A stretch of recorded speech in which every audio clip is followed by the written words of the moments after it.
Hi guys, a very warm welcome to the channel. आज मैं एक कॉन्सेप्ट के बारे में आपसे बात करूंगा और ये जो कॉन्सेप्ट है ये वेस्टर्न वर्ल्ड में काफ़ी कॉमन हो चुका है, डेवलप नेशंस में काफ़ी कॉमन है। बट क्योंकि इंडिया भी डेवलपिंग से अब डेवलप नेशन के पाथ पे है, तो हो सकता है आने वाले टाइम में अगर हम इस चीज़ की तरफ कॉशियस नहीं रहे तो हमारे यहाँ ये चीज़ें भी कॉमन हो जाएं। तो आज का जो टॉपिक है वो है लोनली डेथ के ऊपर। अब लोनली डेथ क्या है? लोनली डेथ को समझने के लिए पहले थोड़ा सा हमें किसी एडवांस्ड कंट्री की तरफ नज़र करनी पड़ेगी। तो एग्ज़ाम्पल के लिए जैसे जापान। अब जापान आप देखेंगे बहुत ही हाईली एडवांस कंट्री है, साइंस टेक्नोलॉजी में बहुत ज़्यादा आगे है, ग्रोथ उसकी काफ़ी ज़्यादा है। अगर आप जापान विज़िट करेंगे तो आप देखेंगे कि उसके अंदर जो डेवलप नेशन के जो एट्रीब्यूट्स हैं वो सारे के सारे आपको देखने को मिलते हैं। बट ये जो जापान ने ग्रोथ करी है स्पेशली सेकेंड वर्ल्ड वॉर के बाद, उसकी एक डार्क साइड भी है जिसके बारे में हमें ज़्यादा पता नहीं चलता। जापान की डार्क साइड है, पहली तो ये है कि वहाँ लोग काम बहुत ज़्यादा करते हैं, बहुत ज़्यादा काम करते हैं। ठीक है, अब काम करना अच्छी चीज़ है क्योंकि जब आप काम करते हैं तो आपको लाइफ में एक कुछ प्रॉपर डायरेक्शन मिलता है, एक मीनिंग मिलता है और कंट्री भी ग्रो करता है, आप भी ग्रो करते हैं। बट जैसे कि हर चीज़ की अति बुरी होती है, जब आप ज़्यादा काम करते हैं तो उसके नेगेटिव रेपरकशंस भी हैं।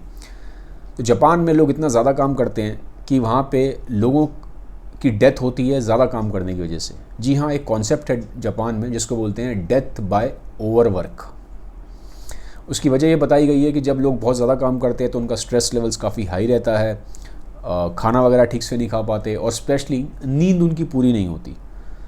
तो ये जो फैक्टर्स हैं मिला जुला के, work related stress, lack of proper nutrition और स्लीप डेफिसिट, इन सब की वजह से जापान में डेथ बाय ओवरवर्क देखी गई है। ऐसा माना जाता है कि हर साल अप टू 10,000 डेथ्स होती हैं जापान में ओवरवर्क की वजह से।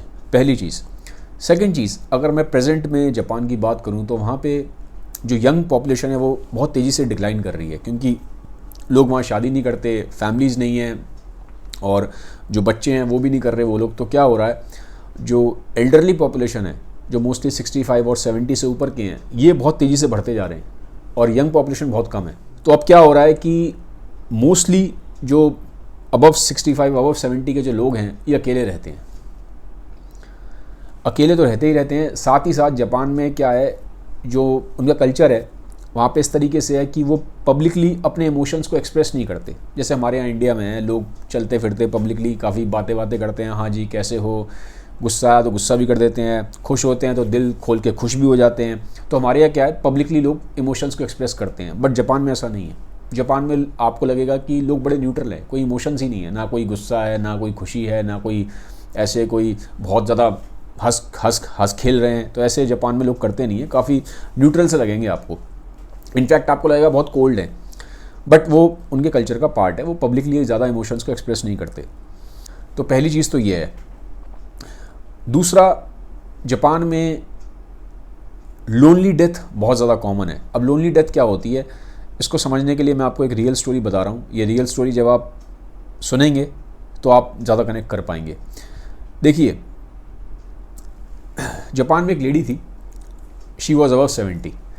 ठीक है, अबव 70 थी और अकेले रहती थी, फ्लैट्स वगैरह में रहती थी। तो डेली बाहर निकलती थी, सब्ज़ी वब्ज़ी लेने जाती थी, तो आसपास जो यंग जो एक कोई लड़का रहता था वो थोड़ा उसकी हेल्प कर देता था। बट पिछले 1 महीना 2 महीना से वो लेडी बाहर निकलना उसका बिल्कुल बंद हो गया। तो जो यंग लड़का था जो उसकी हेल्प करता था सब्ज़ी वगैरह कैरी करने में, तो उसको थोड़ा सा अंदर से लगा, यार ये जो लेडी हैं, ओल्ड लेडी, बाहर क्यों नहीं आ रही, दिख नहीं रही, क्या चक्कर है। तो जाके, क्योंकि वो बगल वाले फ्लैट में रहता था, वो जाके डोर नॉक करता है। तो वहाँ से एक लड़का बाहर आता है। उसको लगता है कि ये शायद इस यंग जो ओल्ड लेडी है उसका लड़का होगा। उसने बोला भी था ओल्ड लेडी ने कि मेरा लड़का रहता है, लेकिन वो सिटी के बाहर रहता है, कभी कभी मिलने आ जाता है, साल 2 साल में एक बार। तो उसको लगता है कि लड़का है इसका। तो पूछता है कि यार ऐसे ऐसे है कि आपकी मम्मी जो है वो दिखाई नहीं देती, मैं उनको कई बार मिलता था, सब्ज़ी वगैरह लेके आती थी रास्ते में लौटते में, तो मैं उनकी हेल्प कर देता था। बट पिछले 1-2 महीने से मुझे दिख नहीं रही, क्या चक्कर है। तो वो जो लड़का होता है वो कहता है कि यहाँ कोई लेडी वेडी नहीं रहती, तुम जाओ अपना काम करो। तो ऐसे वो काफ़ी रूडली बात करता है। तो उस लड़के को भी लगता है कि पता नहीं शायद मूड वगैरह ठीक नहीं होगा, तो इसलिए इसने इस तरह से बात करी। तो उसको भी समझ में नहीं आता कि ऐसे बात क्यों की। तो अब टाइम और बीतता है, तो करीबन 3 महीने हो जाते हैं।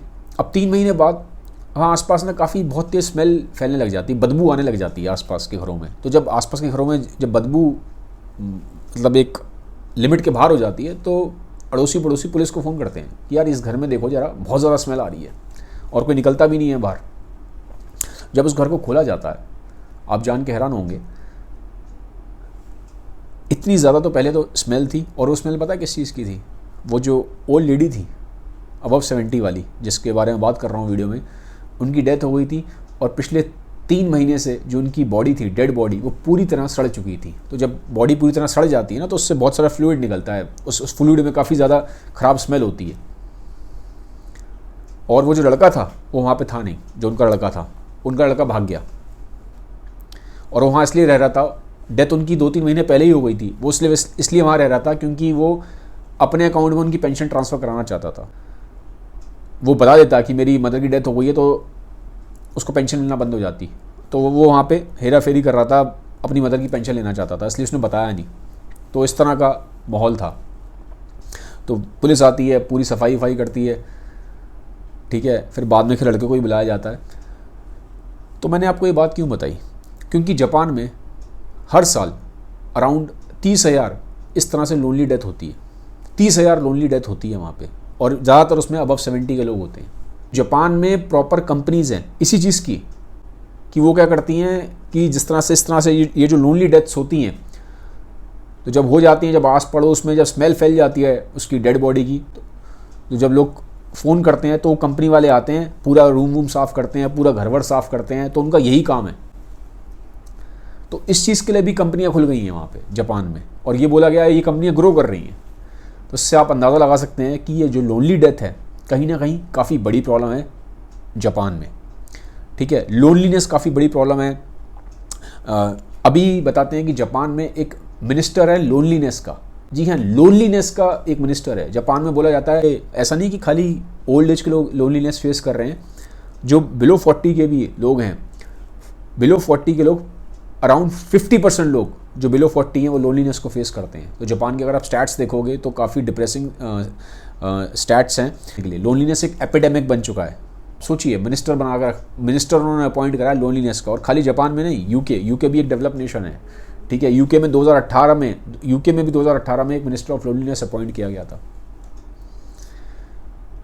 तो ये बातें मैं आपको क्यों बता रहा हूँ? क्योंकि मुझे ऐसा लगता है कि बहुत हद तक हम भी ट्रांजिशन के स्टेट में, हम भी डेवलपिंग से डेवलप होने की तरफ पे जा रहे हैं। ये अच्छी बात है कि हमारे कल्चर में लोग मिलते हैं, जुलते हैं, सोशल बीइंग्स हैं, त्यौहार मनाते हैं, और काफ़ी एक दूसरे के बारे में हम कंसर्न्ड हैं, ठीक है। तो ये हमारे कल्चर का एक बहुत बड़ा एक प्लस पॉइंट है। बहुत अच्छी चीज़ है कि हम लोगों से मिल रहे हैं, जुल रहे हैं, फेस्टिवल्स मना रहे हैं, दुआ सलाम हम करते हैं, बहुत अच्छी चीज़ है।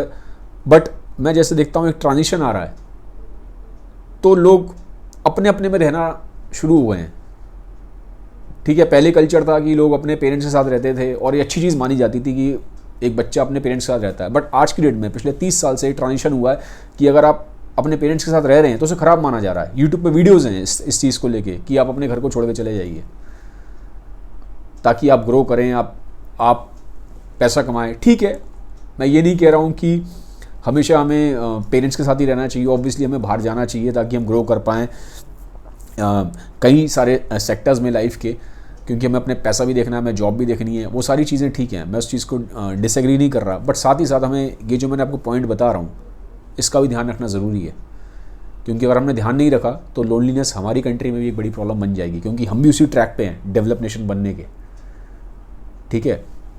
अब ये वीडियो मैंने इसलिए नहीं बनाया कि मैं जापान के कल्चर को या जापान के लोगों को मैं कंडेम कर रहा हूँ, ऐसा बिल्कुल भी मेरा पर्पस नहीं है। जापान के अंदर बहुत सारी पॉजिटिव चीज़ें भी हैं, ठीक है, जैसे कि उनका वर्क एथिक बहुत अच्छा है, बहुत ज़्यादा पंक्चुअल हैं, बहुत ज़्यादा क्लिनलीनेस है, ठीक है, साइंस टेक्नोलॉजी में आ गए हैं। ऑब्वियसली उनसे हम बहुत कुछ अच्छा भी सीख सकते हैं, ठीक है। बट हर हर चीज़ जिससे हम अट्रैक्ट होते हैं तो उस चीज़ की कुछ नेगेटिव्स भी होती हैं, उसको भी हमें ध्यान में रखना चाहिए। क्योंकि जनरली क्या होता है, ये ह्यूमन बिहेवियर है। जैसे हमें कोई एक्टर पसंद आता है, या हमें कोई सेलिब्रिटी पसंद आता है, या हमें कोई राइटर पसंद आता है, तो हम उसको पूरी तरह से अपने अंदर उतार लेते हैं। हम ये नहीं देखते कि उसके अंदर कुछ नेगेटिव्स भी हैं जो हमारे लिए नुकसानदायक हो सकते हैं। ये ह्यूमन बिहेवियर है, तो हम नेगेटिव्स को देखते ही नहीं, हम बिल्कुल उसकी पर्सनैलिटी से इतना ज़्यादा अट्रैक्ट हो जाते हैं। वो सेम चीज़ नेशंस पे भी करती है। तो जब हम कभी डेवलप नेशंस को देखते हैं ना, तो हम उनके पॉजिटिव्स तो लेते हैं, बट साथ साथ हम जब उनको कॉपी करते हैं तो पूरा कॉपी करते हैं, और उस पूरा कॉपी करने में नेगेटिव्स भी आ जाते हैं, उन नेगेटिव्स को हम ध्यान नहीं रखते। ठीक है, तो हमें नेगेटिव्स को भी ध्यान में रखना ज़रूरी है। जापान से हम सीख सकते हैं कि साइंस टेक्नोलॉजी में कैसे आगे बढ़े, उन्होंने इतनी जल्दी ग्रोथ कैसे करी, बट साथ साथ हमें उनके जो नेगेटिव्स हैं, work from over death, lonely death, इसका ध्यान रखना भी ज़रूरी है, ताकि वो सेम प्रॉब्लम हमारे यहाँ रिपीट ना हो। ठीक है, जाते जाते एक चीज़ बोलूँगा यार, ठीक है आप लोग जॉब करते हैं, बाहर रहते हैं, बट एक चीज़ का ध्यान रखिएगा लाइफ में हमेशा। ठीक है, this is advice from my side because I see this happening. अपने पेरेंट्स को, ठीक है, रोज़ नहीं कॉल कर सकते तो एटलीस्ट 3 दिन में, 4 दिन में, हफ्ते में एक बार, इतने भी बिजी आप नहीं हो गए हो कि आप हफ्ते में, एटलीस्ट हफ्ते में एक बार उनसे 5 मिनट 10 मिनट बात कर लिया करो। ठीक है, उनका हालचाल जान लिया करो, ताकि उनको भी लगे कि यार हाँ कोई है। पैसा इंपॉर्टेंट है लाइफ में, बट पैसा सब कुछ नहीं है। बस यही था मेरा मैसेज। अगर वीडियो आपको लगा कि कुछ आपको जानने को मिला, अच्छा लगा, तो उसको ज़रूर सबके साथ शेयर कर दीजिएगा। Have a nice day, bye bye, take care.